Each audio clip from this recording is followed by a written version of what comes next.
So let me tell you a little secret. Most people who refinance, they end up losing money and they don't realize until it's too late.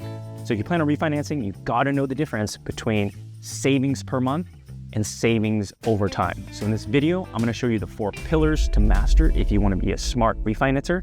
Let's get into it. By the way, I'm Nathan. I've earned 150 plus 5-star reviews by helping homebuyers through this process through education, and bought and renovated over 15 units, just like this one here. The first pillar we got to conquer to become a smart refinancer is understand, when can I refinance? There's 2 different paths here. So there's a time component and then a rate component. When it comes to time, you can technically refinance whenever, but there's some rules of thumbs here. When it comes to regular credit qualifying, rule of thumb is 6 months. This includes conventional, FHA, VA, and jumbo. Then on the other side, you can see non-credit qualifying.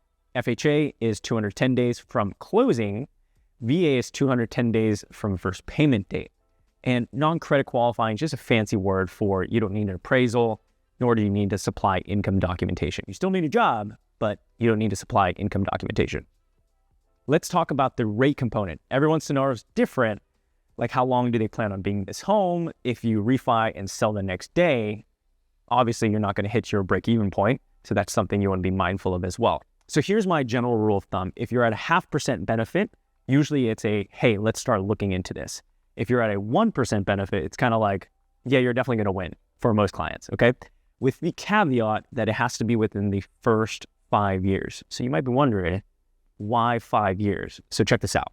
So here's how mortgages work. You're going to have a principal and interest line. You'll pay more interest in the beginning and a lot less in the end. But how does this actually affect you? So I teach this to my team and I call it the Lurn curve. Now, please understand, obviously this isn't to scale, but more of me trying to teach a concept. So first 5 years, lowering your interest payments by lowering your rate is a good sign. What you're basically seeing in that 0.5% to 1% benefit, you'll notice it's a negative number, is what I call the winning zone. Then you'll see, obviously, if you're able to get a 2% benefit, the first 5 years, you're golden.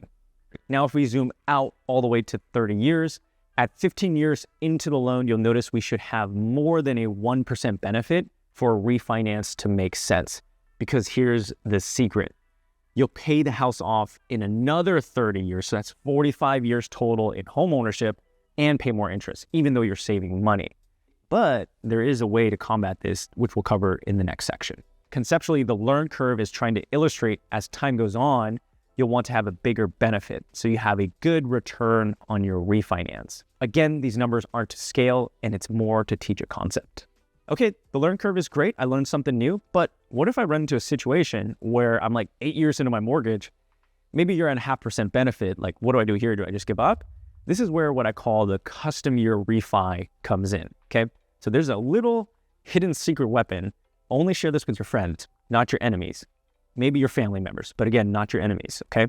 Anyways, this is geared to be a balanced approach between savings per month. So that's the vertical axis, and then your savings over time. Again, it's a balanced approach. You might be wondering, isn't savings per month and savings over time the same exact thing? Not necessarily. So check this out. Let's look at most savings per month. So in this example, we're 8 years into the mortgage. So you're paying it off in 22 years. If you refinance to a new 30-year loan after already paying 8 years, you'll end up paying your mortgage for 38 years total. That's because you're starting over with a fresh 30-year term. Your savings per month would be very good because you're lowering your rate, but you're also adding 8 years of payment, which means a very bad savings over time. Just imagine, like, you were supposed to not have a car payment for 8 years, but then you end up having a car payment for another 8 years, right? Similar situation. What if we wanted a balanced approach? This is where we balance savings per month and savings over time. If we're using a custom year refi, I would recommend a refi 22 for this client. But if they're aggressively trying to retire or pay off this mortgage, maybe a refi 14 to 17 would make sense. But visually, we would have a 22-year loan, right? A new 22-year loan that's 0.5% better than your current loan. So you would have a lower payment, plus you would pay off the house at the same exact time. Now, what if we combine the custom year refi and the Lurn curve that we just learned about? By the way, if you learned something new, consider clicking the subscribe button, giving this video a like so I can make more videos like this. So we had the Lurn curve from before. Remember, 5 years would be beneficial. But then as time goes on, we need bigger rate drops to win. Combining the Lurn curve plus custom year refi, it basically flattens out the chart, which you can see right over here, where you can still win with a 0.5% or better as you get later in the years, but you need to customize this mortgage to your goals. And I'm going to give you some common examples that I see. Are my kids going to move to college and I may need to downsize or move? Am I having grandchildren and need to help?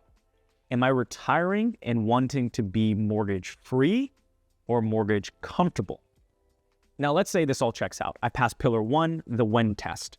I've mastered pillars 2 and 3, the Lurn curve and the custom year refi, and we've combined those two. But what else should I be mindful of? Because guess what? There's a 4th section. If we want to be a smart refinancer, we got to talk about the wallet or home spectrum. I haven't seen anybody talk about this before, so I'm stamping this, timestamp it on the internet that I've created this. But if someone has, please let me know. Didn't mean to steal it from you, but I feel like I'm the first one. But in order to understand what this wallet or home spectrum is, we first have to understand what are the refi add backs, and I promise it'll make sense once I loop it back.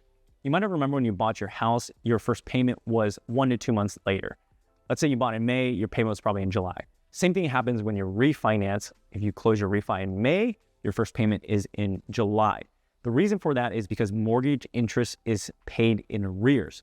It's just like an electricity utility bill, right? So the electricity bill that you got this month was for the electricity usage from last month. That's paid in arrears. Just fancy word for your mortgage that you're paying today is from your mortgage last month. So here are the refi add backs. You had one deferred mortgage payment, and then you have another deferred mortgage payment.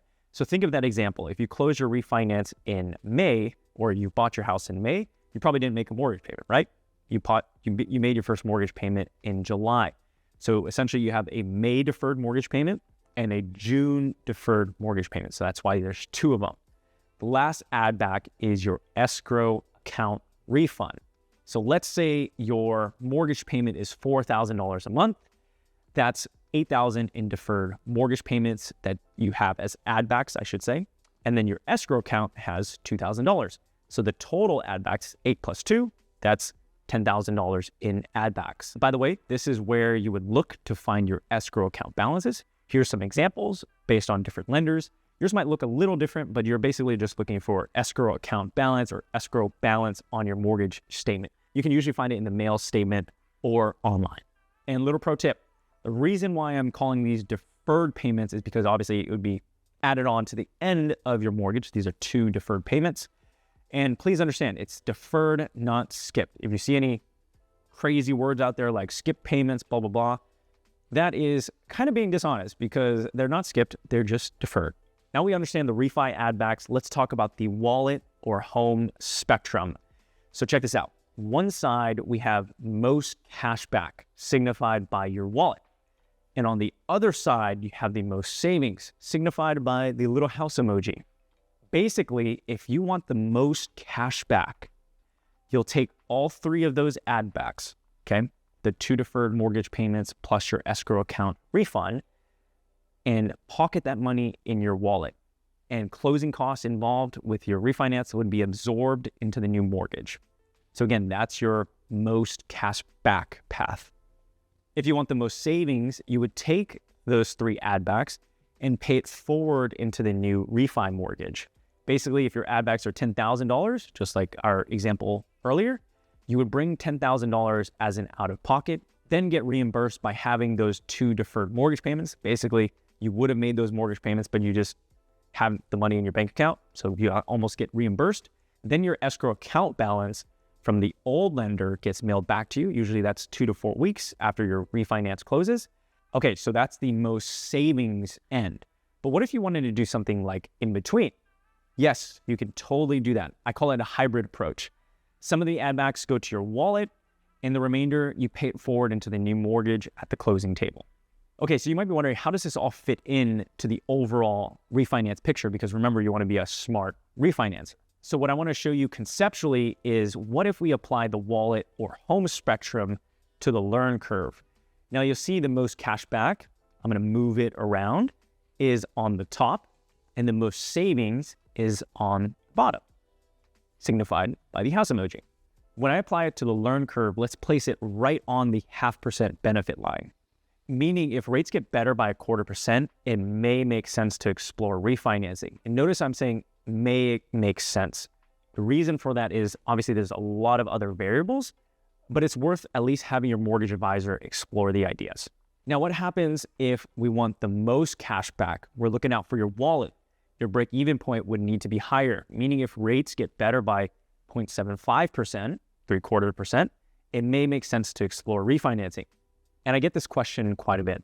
What if I'm at a 0.25% rate benefit and I want to do the most cash back, aka the wallet emoji?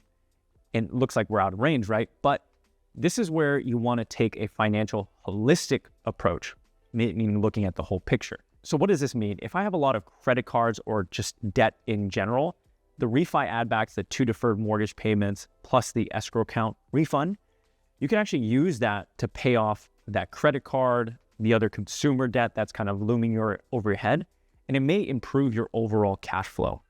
So that may make sense, and you may lower the curve if you're paying off like high consumer debt or higher interest debt.